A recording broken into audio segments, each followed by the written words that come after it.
Hi guys, welcome back to my channel. My name is Shay. I am a full-time reseller on Poshmark, eBay, and Mercari. I'm Tyler, part-time reseller, Poshmark, eBay, Mercari.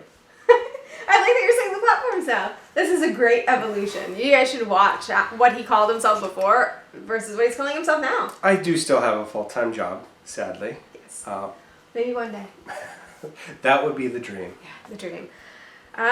But I guess that's part of what we're doing today. So today's video is going to be about how we became full-time / part-time resellers. I didn't think I would be doing this kind of video at all, really. I didn't think anybody would care about my story, but I have been getting messages like the one that I'm going to try to put on the screen. My editing husband will do something with that. Yeah.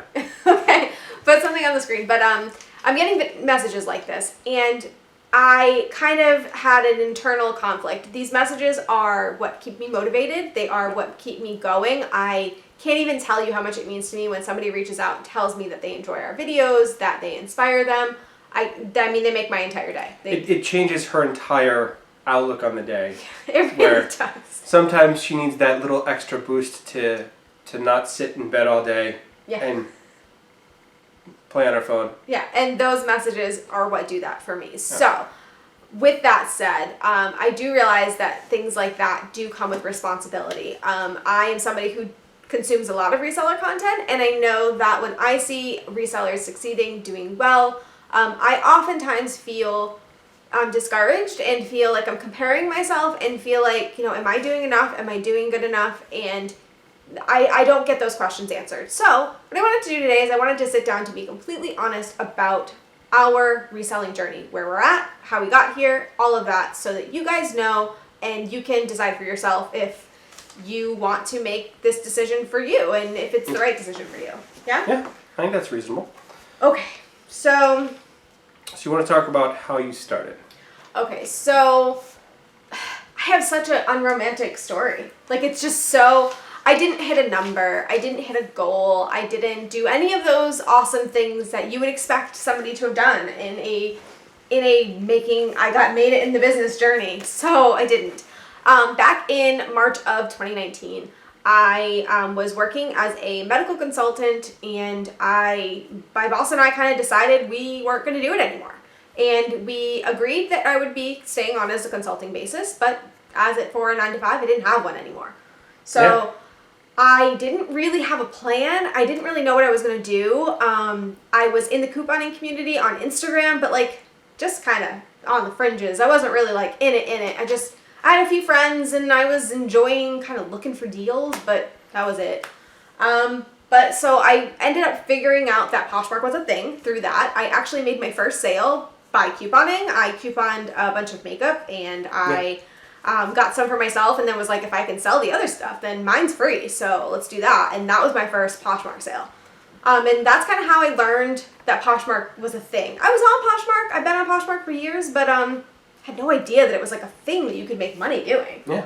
I had no experience in the fashion world. I don't know if you noticed by clothing that I wear, but I'm not fashion forward. I don't have that kind of knowledge, and I didn't at all. We didn't really have much of a business background. I have a background in marketing.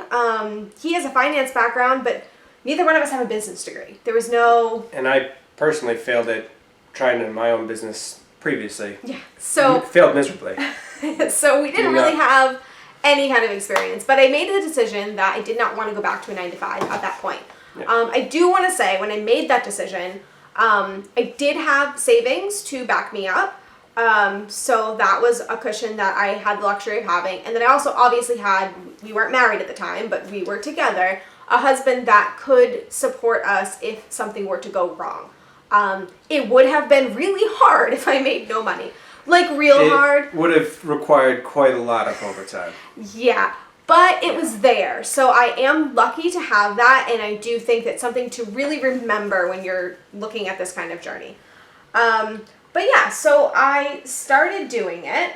I think, you really just kind of went, I'm going to go for it, because going back to an actual job is not what I want. Yeah, I will say I had a lot of poor experiences in the workforce. I'm not getting into all the nitty gritty boring stuff, but I was laid off multiple times throughout my 20s. So I had a kind of a feeling of I'm not going to ever make it back in the 9-to-5 world. That you were a little bit disillusioned from going and joining corporate America. Yeah, I felt like I needed to be in control of my own destiny at this point. I just didn't feel it anymore. But how did you feel when I made that decision? So, honestly, I was significantly concerned and apprehensive about this decision. I think the biggest part of it comes from my own personal experience where I admittedly failed horribly running my own business before I had my current job. And I was very concerned that she would try and have a similar result and we would be left trying to pick up the pieces afterwards. I'm so sorry you went through that mental anguish.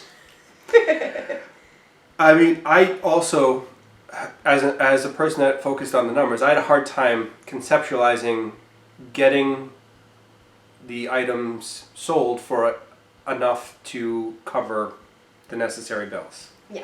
I had a hard time conceptualizing selling clothing for enough to make income. Yeah. I will say that going into this, one thing to remember that probably added to his anxiety is I hate shopping, as does he.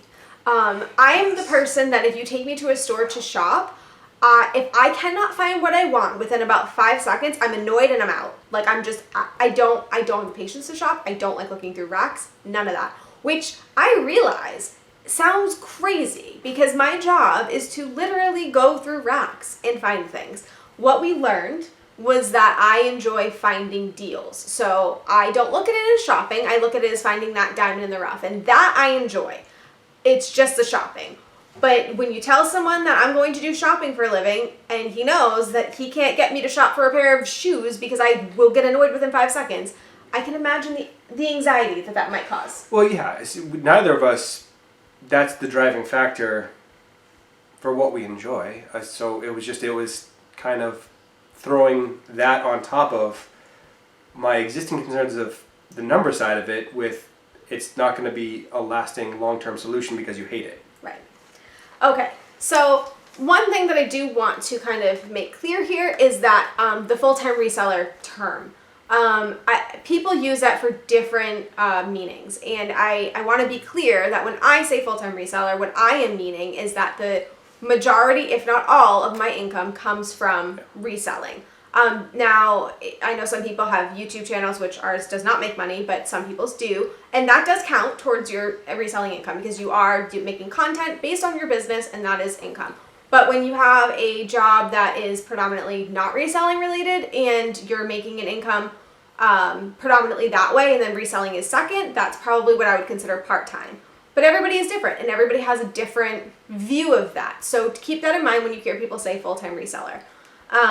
So for me, in 2019, I was calling myself a full-time reseller, but if you looked at the numbers, it was questionable. So I did work on a consulting basis for my previous job for all of 2019 into March of 2020. Right. I was back and forth. I never went into the office pretty much at all for that job, but I did make a good chunk of my income through that thing. That said, my reselling income at that time was It was fine. I was in profit, and most businesses that start out within the first, what would you say, 3 to 5 years? Somewhere in there, yeah. Generally the first several years. Yeah, generally operate at a loss. So I was better than that. I operated at a profit right away, which is great. But I wasn't, pulling in the money. And even today, still, I am no Nicole State, Deal Queen, all of those who make lots and lots of money. That is not me. If you're looking for a channel that does make that kind of money, I'm sad to say, that is not me. Someday. That is the goal. That is the plan. The goal ultimately is to make enough money that my husband can come home and do this with me. That is the ultimate goal, but we're not there yet. So I want to be clear about that. So as of today, so March 2020, we all know what happened in March 2020, but Corona happened, right? So my consulting job kind of ended. It's pretty much probably ended for the foreseeable future because the job that I was in really doesn't have a place in the climate that we're at right now. I did medical audits, which while everything is going on would really not be proper to be doing. So we don't see a place where I'm going to be going back anytime soon. Yeah. So that said, I had to focus fully on my reselling business. If you've noticed, we started putting out a lot more videos at that time, and we've started focusing a lot on what we're selling and how we're selling it. So the numbers have improved. So yes, so you have quite a promising year-over-year growth. If you go from March 2019 when you started to March 2020 when your consulting really stopped, you're already to the point right now, this year, of making what you made all of the first year you ever resold. And if the trend continues, which fingers crossed and hopeful that it will,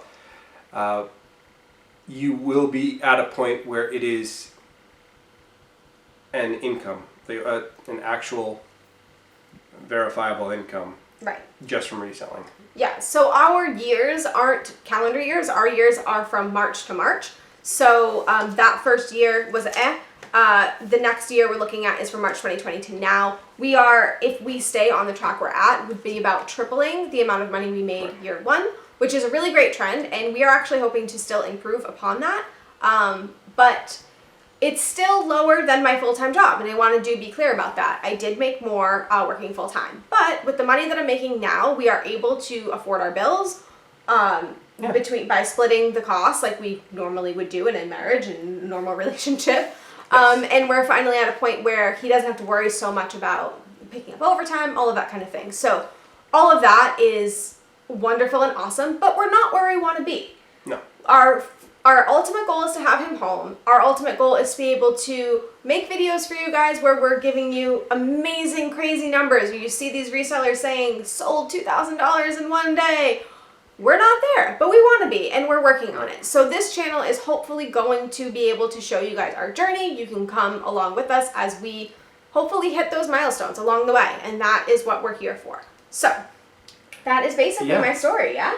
I think that's everything. I mean, it is something, if you have a boyfriend or a significant other, that they were hesitant, it's not crazy or unreasonable for them to have those thoughts and be concerned. It's not coming from a place of negativity, it's coming from at least personally for me, it's coming from a place of general concern. Do you have any idea what changed it for you? Like, what was the turning point for you?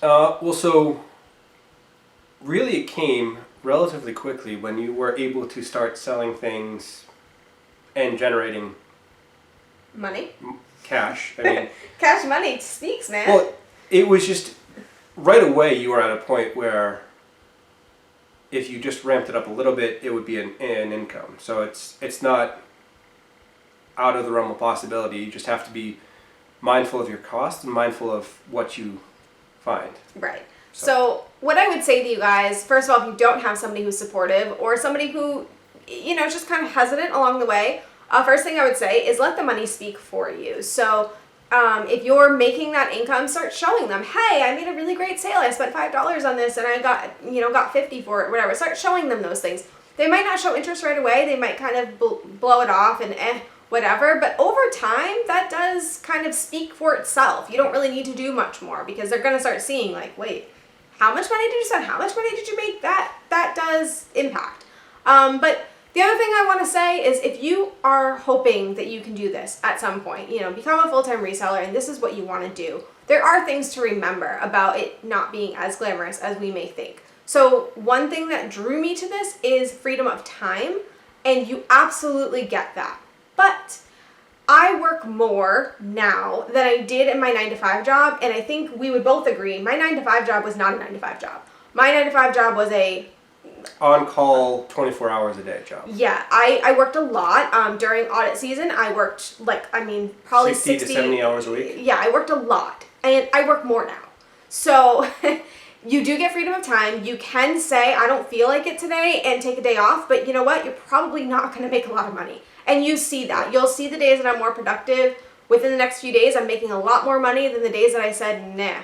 So that's something to remember. You get freedom of time, but it comes with consequences. In a 9-to-5 job, that doesn't happen. So that's something to remember. And the other thing to remember is this job is constantly evolving and changing. And if you are not keeping up with the trends and the, what's trendy now, what's, what people are looking for, what are the keywords you need to be putting in, if you're not doing that and you're just kind of shopping and throwing it up and shopping and throwing it up, you're not going to see that change overall in money-wise. So this is a job that takes a lot of your time, a lot of your energy, and you've got to be all in. And if you're not, you might not see that growth. So just remember that when you're thinking about doing this full-time. It's more than a full-time job, and it takes a lot more of your energy than you may think just on the surface.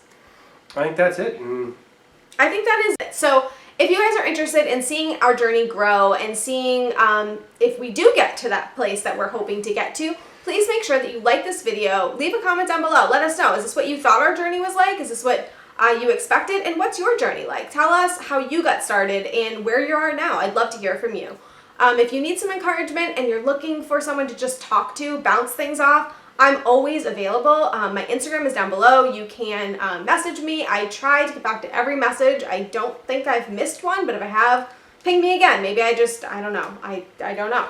It honestly makes your day, and everyone needs someone to talk to, vent about something crazy from time to time. And if you don't have that in your personal life, we're happy to be there. Yeah. Also, if you have any questions about numbers or what works for us, we're happy to help any way we can. Absolutely. So with that said, make sure you subscribe to the channel, click the notification bell so you're notified every time we post new videos. We post videos every Sunday and Wednesday, and we will be back very soon with something new. So thank you guys so much for watching. Thank you for watching.